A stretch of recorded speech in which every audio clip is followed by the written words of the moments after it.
Oke, jadi gue udah pakai Infinix Note 12 ini selama 1 minggu lebih. Dan untuk persaingan di harga 2,5 sampai 3 juta itu sangat berat.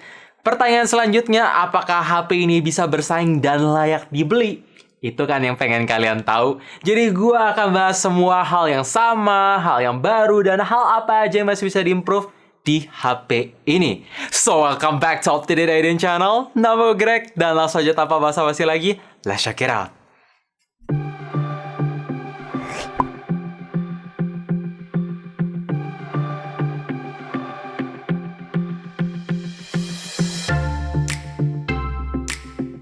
Oke, kita bahas dari bagian bodinya dulu. Memang bentuk HP ini masih dibuat mengotak kayak Infinix Note 11 sebelumnya, jadi terlihat kekinian dan sekaligus mengurangi grip.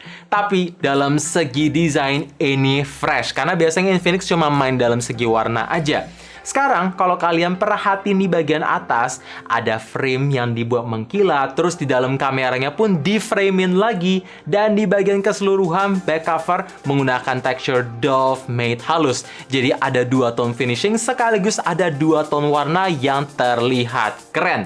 Ya menarik banget lah buat Infinix. Dan dalam segi bobot, ya standar di 185 gram, tapi yang bikin gua apresiasi lagi ada di tingkat ketipisan di 7,99 mm aja, plus BAM kamera nggak gitu nonjol. Jadi kalau kalian mau pakai HP ini tanpa casing, ya nggak akan terlalu ngeganggu atau nggak terlalu goyang-goyang di meja. Nice! Chipset di HP ini tentu Infinix masih mengandalkan dari MediaTek. Tapi dari sebelumnya menggunakan Helio G88, di HP ini menggunakan Helio G96 dengan sistem fabrikasi yang sama besar di 12 nanometer. Dan RAM sekarang makin besar di 8 GB plus masih bisa di-expand 3 GB menggunakan RAM virtual atau ya ROM bawaan. Itu gua suka, kekinian. Dan untuk Antutu bisa hit di angka 350 ribuan. Performanya seperti bisa kalian expect lah ya dari chipset Helio G96. Ketika gue pakai main game Genshin Impact, settingan paling playable itu ada di low plus 30 fps yang cukup bagus, cukup konsisten karena ketika suhu udah mulai naik ya akan ada berasa sedikit frame drop. Dan ketika gue main PUBG Mobile bisa dapat setting grafik tertinggi di balance ultra, belum bisa smooth ekstrim dengan performa yang sangat bagus. Terakhir, Mobile Legends bisa dapat settingan grafik dan refresh rate di high yang bagus. Emang cukup disayangkan grafiknya belum bisa ultra, tapi so far performanya ya ini bagus. Gue ada satu harapan, semoga di next Infinix bisa menggunakan Dimensity 700 gitu karena lebih ngebut dan lebih baru aja sih. Software di HP ini udah run di Android 12 dengan user interface menggunakan XOS 10. Dan harus gue bilang, XOS 10 ini lebih meningkat ketimbang XOS 7 kemarin karena dalam segi animasi lebih mulus. Bahkan ketika gue coba bandingin sama refresh rate 90Hz di Infinix Hot 11s NFC, ini terlihat lebih mulus, animasinya nggak kaku, ada efek ngembal, aplikasi setting, icon-iconnya lebih berwarna dan lebih rapi. Walaupun memang hal yang masih kurang gue suka dalam segi control center dan notification center itu masih kepisah dan nggak bisa switch kiri kanan langsung. Jadi mesti agak ribet. Tapi minimal user experience makin kesini makin bagus. Walaupun juga ada satu hal lagi yang harus dipertanyakan, yaitu software update. Karena belum cukup rutin sih. Semoga Infinix bisa makin rutin. Satu hal kecil yang selalu gue mention dan itu rasanya jadi kekurangan setiap kali bahas HP Infinix akhirnya udah diimprove. Ada yang bisa tebak? Coba komen di bawah, gue tungguin. Komen. Kalau misalkan kalian tulis packaging, yap benar banget. Karena sekarang ketika pertama kali gue buka boxnya, wah itu udah ada pemisah antara brick charger, kabel Type-C, casingnya udah terpisah jadi nggak amburadul, semua dicampur. Ya pengalaman unboxing itu lebih bagus. Dan kalau kalian perhatiin, biasanya Infinix memang selalu kasih screen protector, tapi itu dipisah. Nah, kali ini udah dipasangin langsung jadi kita sebagai user bisa langsung pakai. Mantap, 2 hal kecil ini akan sangat ngefek sih.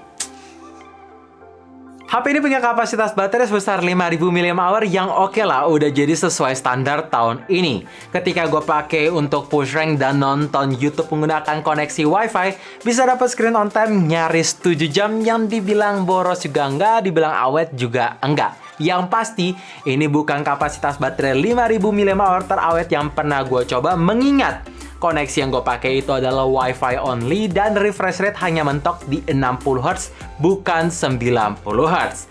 Dan dalam segi charging, HP ini juga support 33 watt yang tentu brick charger udah di-include, tapi ketika gue coba ngecharge dari angka 5-100% itu masih makan waktu 1 jam 30 menit, yang rasanya kayak bukan brick charger 33 watt, dikarenakan ada fitur safe charging, di mana tegangan listrik akan berkurang ketika udah mau penuh.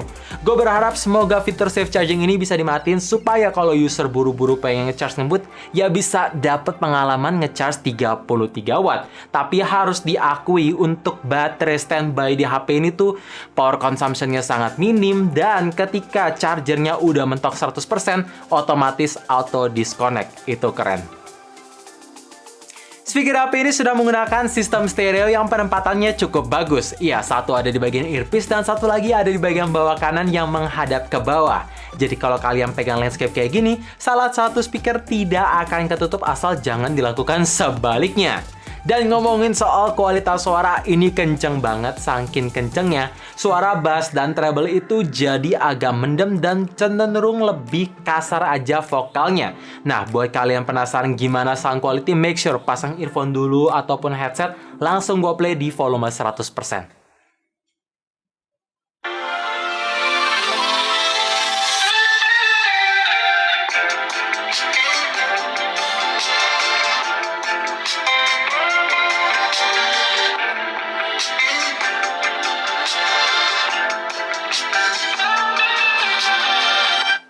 Ya, kayak gitu. Oh ya, by the way, port jack 3.5 juga masih ada. Oke guys, itu dia semua hal baru, hal yang sama, dan sedikit kekurangan yang bisa gue bagiin ke kalian. Tapi kira-kira hal apa aja sih yang masih bisa diimprove di next seri HP ini? Make sure kalian nonton sampai habis dan langsung kita mulai dari hal pertama. Desain di HP ini masih menggunakan water drop notch yang memang buat beberapa orang termasuk gue pribadi rasanya agak jadul, tapi mengingat bezel bawahnya itu tipis banget, jadi terlihat cukup bagus. Dan untuk kualitas panel AMOLED-nya ini punya karakteristik warna yang vivid, vibrant, walaupun memang resolusi Full HD Plus-nya ini agak tajam yang agak kasar, jadi kurang halus aja. Kalau kalian zoom in akan sedikit kayak terkesan pecah, tapi ya nggak masalah, saya yang dipakai akan kebiasa. Cuman, hal yang perlu diimprove ada dua. Pertama, di bagian refresh rate karena HP ini masih menggunakan 60 Hz aja. Padahal, HP 1 jutaan Infinix yaitu Hot 11s NFC sudah menggunakan 90 Hz yang bikin scrolling animasi itu jadi terasa dan terlihat mulus. Kedua, HP ini memang punya fitur always on display, tapi sayangnya nggak bisa always on dan nggak bisa di schedule. Jadi dia nyala ketika ada notif masuk atau ketika kita sentuh sedikit layarnya. Gue berharap semoga ada software update yang bisa mengaktifkan always on display, ya beneran bisa nyala terus gitu ya. Biar lebih kepake ketimbang LED notification pastinya. Dalam segi fitur untuk HP 2 juta rasanya masih ada yang kurang. Ya setidaknya gue menemukan dua hal penting yang di brand lain ada, tapi di HP ini nggak ada. Pertama, NFC atau Near Field Communication. Jadi buat kalian mau ngecek saldo sampai top up saldo e-money langsung dari HP ini, nggak bisa. Dan kedua, sensor gyroscope hardware tidak tersedia. Jadi kalau misalkan kalian pengen main PUBG untuk bidik menggunakan gerakan, ya akan berasa delay karena gyroscope-nya menggunakan software aja. Semoga di next gyroscope bisa ada fisik dan NFC bisa tersedia.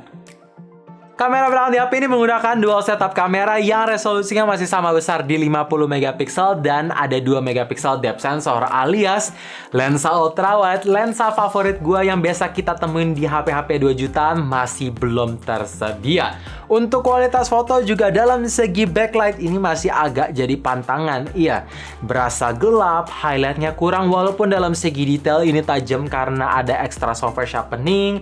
Dynamic range-nya ya cukup bagus ketika kalian nyalain fitur HDR, dan dalam segi warna ya ini nggak terlalu jauh walaupun ada sedikit pucat. Dan untuk kualitas low light pun super night mode-nya harus diakui memang bisa bikin detail 3 kali lebih tajam, warnanya lebih cerah tanpa mengubah warna yang terlihat jadi agak norak atau ya terlalu nggak natural. Itu bagus, dan dalam segi kualitasnya jadi terlihat agak dramatik.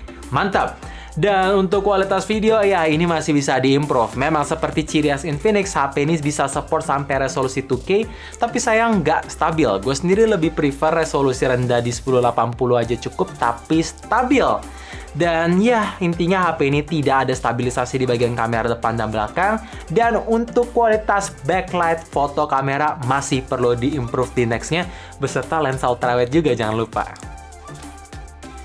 So guys, itu dia video review Infinix Note 12 versi channel Up to Date IDN. Intinya kalau kalian adalah pengguna Infinix Note 11 sebelumnya, nggak usah upgrade karena peningkatannya nggak banyak ataupun nggak signifikan. Dan kalau misalkan kalian memang pengen nyari HP baru di harga 2,5 juta, ya ini bisa jadi opsi. Tunggu, kenapa jadi opsi bang? Karena seperti yang tadi gue bilang di awal video, pesaing di harga 2,5 sampai 3 jutaan itu banyak. Bahkan di brand-brand lain bisa ngasih chipset yang lebih ngebut dan fitur yang lebih banyak. Tapi kalau misalkan kalian pengen nyari HP Infinix yang lebih murah, Infinix Hot 11s NFC itu masih recommended banget. Atau kalau mau nambah sedikit lagi, pindah ke Infinix Note 12 VIP lebih bikin ngiler karena support 120 watt charging dan refresh rate 120 Hz. So, thank you for watching. Jangan lupa like dan subscribe channel ini sekaligus nyalain notifikasinya juga supaya kalian tahu kapan video baru diupload. And as always, stay safe, stay healthy, dan stay updated with Up to Date.